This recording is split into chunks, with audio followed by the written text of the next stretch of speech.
If you're a big swim team and you like to order a lot of gear, maybe you ought to check out Swim Outlet Team Division for these reasons. Swim teams receive a 10% discount on bulk orders. Swim teams or organizations get an 8% commission on referred sales. You'll also like their customization services, which is affordable and available at all times during the year for all team gear. With over 50,000 items in stock, you can get most anything you want. Swim Outlet Team Division. You need to try it out. You'll be glad you did.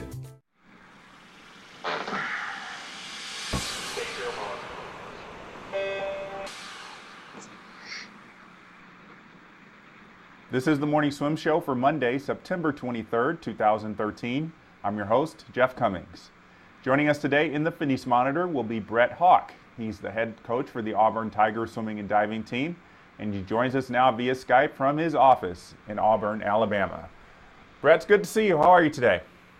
Good, thanks, Jeff. How you doing? I'm doing great. I would imagine things are going well in the athletic department. The football team is doing well, so usually when the football team is doing well, the whole athletic department's in high spirits.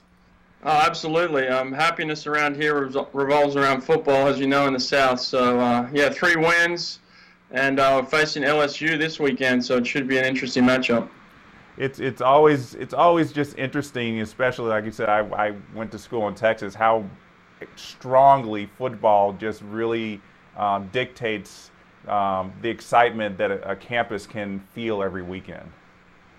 Oh, absolutely. I mean, the heart and soul of the campus is every Saturday, and it revolves around it. And either you're going to have a great week next week, or you're going to be miserable for the whole week. So, I mean, but when we went through the national championship in 2010, and Cam Newton was here, I mean, it really opened my eyes to how powerful football really is, and how much of an influence it can really have. And it's pretty amazing when you think about a college town and a college program being that influential on everybody's lives. It's pretty outstanding. Well, I hope it also spills down to the other sports, especially swimming and diving. Well, it does. When they're successful, it flows down, and they build a lot of new facilities around here. They just built some new dorms for us. They built a new student activity center here, and new kinesiology department. So ever since 2010, I think we've had 6 new buildings go up. So it's pretty awesome. Well, I want to talk about how things are going for swimming and diving in a little bit, but I want to devote some time to this fundraiser that the team is putting on. It's called Swim for MS, or multiple sclerosis. You just started it just a few days ago. Not many college teams really take the time from their busy lives to help out with causes like this. What was the impetus for Auburn to want to get behind this? Well, my wife was diagnosed with MS 3 years ago, and she suffered with the disease every day. And she probably had symptoms for a couple of years before that as well. So, this is really close to home for us. My wife has been injecting a medication into herself every day for the past 3 years, and she's just gone on to a new pill medication, actually, which has stopped the injections. And so the progress they're making with the new technologies and new medication is amazing in her life, and I know that it's really important. It's an important thing for our swim team, because they see her almost every day, and they deal with it, and they see what an impact it's having on her. So this really means something to us, and if we can raise some money for MS and for the future of any new medication that come out, then we definitely want to do that. Multiple sclerosis affects people in varying degrees. How severe is it in Trudy's case? Well, it's severe enough that you notice it. There are times where she can't get out of bed, and I'm either going to practice, or I'm on the road recruiting, or I'm at a meet.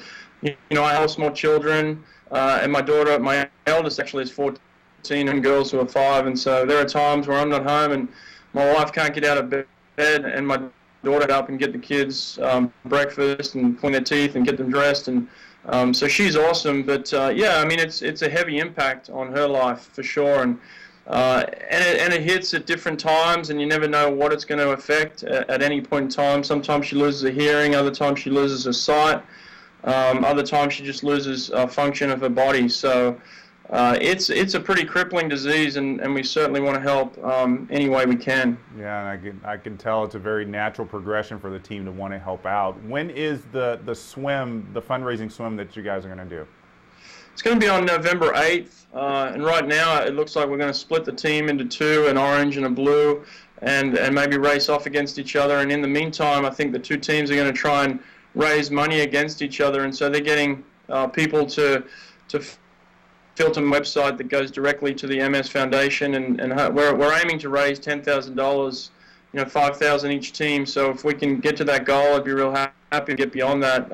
I'd be ecstatic. Yeah, I really hope it works out for you guys. It is a very worthy cause, beyond the fact that it's a very personal thing for not just for you and for the team. Tell me a little bit more about, what are the possibilities in terms for medication or treatment for Trudy that, funds like this could help get the research for? Well, it's amazing how far it's come in the last 20 years. I grew up with asthma, and asthma, when I was a child, the treatment was very limited, and now it's almost, you don't see it. It's almost curable in the sense that you can control it. And I think MS is heading kind of in that direction. They still may be 20, 30 years behind that, but the more money we can pour into it, the more technology comes out, and the better the medication. So right now, like I said, she's just started a pill form, and that's really changed her life in the fact that to inject stuff into her body every day, and that's a huge step forward. So we're hoping we can go even further in the near future. Well, everyone here at Swimming Worlds, our thoughts and prayers are with you and the family as this. I'm sure it's been a very difficult ordeal for you, but I'm sure that with all the money that you guys are going to raise, there's a little bit light at the end of the tunnel. Well, there is, and it's a great kind of wake up to my kids on my team. They're going through a lot of stuff for sure. They go to school every day, they swim hard every day, and there's a lot of pressure on them to perform. But when I tell them that my wife can't get out of bed in the morning, it kind of hits them pretty hard. And so it's just a reality check for everybody that, sometimes your life isn't as hard as you think it may be. And so it's good. It gives us perspective in that sense. But, my wife is the toughest woman I know. She doesn't complain. She doesn't, she doesn't rely on anybody for help. She really just does it all herself, and she's pretty amazing. Well, that does sound like an amazing woman. Well, you were very blessed to marry her, I'm sure. I was, actually. I met her at Auburn, so it's a great place to meet your wife. Well, let's talk about the new season you got here. I would call it a new chapter for Auburn swimming. You got two new coaches on deck with you, though they're obviously not new to Auburn. What is it like to have John Hargis and Ozzie Quevedo join you on the coaching staff? Oh, it's amazing. John Hargis is a seasoned coach, being the head coach at Penn State for the last 8 years. Just the knowledge. We were teammates together back in '97. He was the captain of the team when I was a freshman, and we won our first national title. So he knows all about leadership. He knows about winning, and he just has a love for the program. And it's nice when you're off on the road recruiting, the program is in really good hands, and the kids are getting the job done when I'm away, and they're really selling out for him as well. And he's bringing a new energy to the deck, which is, again, nothing like I've seen before. So it's really good. And Ozzie Quevedo is just another guy that I swam with back in the late '90s, and another Olympian, and just brings a wealth of knowledge. And just a passion, again, back to this team that I think has been missing the last couple of years, that everybody is on the same page and everybody wants success for this program. And I can really feel a change, immediately. Yeah, you mentioned they're both teammates of yours when you swam. It was probably just like old times, a little nice reunion once everybody was back on deck together, although in a different capacity. Yeah, well, when you win championships with certain people, there's a bond that is built there, and there's a trust, and there's a belief in each other, and I think that hasn't waned, that hasn't disappeared in the last 10 years. Even though we've gone in different directions, we've still stayed in contact, and they're both very passionate about swimming and about winning, and about putting a championship team together, and so it's great to be on the same page with the staff and headed in the same direction. Well, you had a good last season. I would say probably obviously you wanted to be better, higher up on the team rankings, but I would say a pretty good season. You had an Olympic NCAA champion, Olivia Scott, Hunter Fly, and got some people to go to the World Championships as well. What's the goal for Auburn this year? I just get better. We want to come together as a team. I think there was individual parts. You know, we won the 200 freestyle relay for the men at NCAAs, and that was nice to get back on the top of the podium and a small team of people be successful. But we want the larger team to be successful, and that's our goal: is to get back to winning championships, get back to being a feared team again rather than just another team. And so everybody's working hard for the same goal right now, and you know, recruiting's going well, and we've got some great freshmen who have just hit the campus and really working hard. And so, you know, we're excited about the future in it, but it's about you know, getting back to number one, and that's where we're headed. First meet for the women at least is against Vanderbilt this next Friday. How do you plan out the season's meet schedule in terms of, you know, I guess the teams that you want to race early in the season and late in the season? Well, I'm always trying to get different looks. I don't want to do the same schedule year after year. I want to see different people. I want to go to different places. I want to challenge the team in different ways, and I think it's great that we can go to Vanderbilt. I've actually never been there myself to race the team, and so I think it's going to be an exciting new challenge, and it'll be fun. But you know, and after that, I think is we're going to Notre Dame, and the men are going to compete against Notre Dame and Michigan in a tri-meet, and the women will race against Indiana and Notre Dame. So it's going to be, there's just some different looks, and really just trying to challenge them in different ways and see what we can get out of them in pre-season racing. Well, I always see some exciting times from Auburn in dual meets, so it'll be exciting to see how these all shake out throughout the season leading up to SECs.